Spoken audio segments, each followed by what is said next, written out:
ये दुनिया का सबसे छोटा कैदी है और आप कभी नहीं अंदाजा लगा सकते कि उसने कितनी भयानक चीजें की। एशले और उसके शवहर के 2 बच्चे थे। वो कैलिफोर्निया में एक घर में रहते थे और एक बुध के रोज उन्होंने पिज़्ज़ा खाने का इरादा किया क्योंकि बच्चों का लंच ब्रेक था। उन्होंने फैसला किया कि वो अकेले ही जाएंगे और अपने 4 साला बेटे और 15 माह की बेटी को घर पर छोड़ देंगे, ये सोचकर कि उनका बेटा अपनी छोटी बहन का ख्याल रख सकता है। सफर में सिर्फ 30 मिनट का वक्त दरकार था। जैसे ही वो निकले, 4 साला बच्चा अपनी बहन के साथ किचन में खेल रहा था जब कुछ खौफनाक वाकया पेश आया। उसने अपनी बहन को अवन में डालने का फैसला किया और अवन ऑन कर दिया।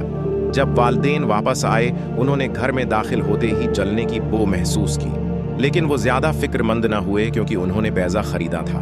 ताहम जब वो किचन में पानी पीने गए और जो कुछ वहां हो रहा था देखा तो उनके दिल दहल गए। उनका 4 साला बेटा अवन के सामने खड़ा था। इसका चेहरा सदमे और अलझन से भरा हुआ था। एशले और उसके शौहर फौरन समझ गए कि उनके बेटे ने अपनी बहन को गलती से अवन में बंद कर दिया था और अवन का दर्जा हरारत बढ़ा दिया था। एशले ने फौरन अवन का दरवाजा खोला और दरवाजे से निकलती हुई शदीद गर्मी ने उसका सामना किया, जिसके बाद उसने अपनी बेटी की छोटी सी शक्ल देखी जिसकी जल्द शदीद हरारत की वजह से सियाह हो चुकी थी और वो पहले ही जा चुकी थी। उसने फौरन अपनी बेटी को बाहर निकाला और अपने शोहर के साथ अस्पताल की तरफ रवाना हुई, जितनी तेजी से वो गाड़ी चला सकते थे।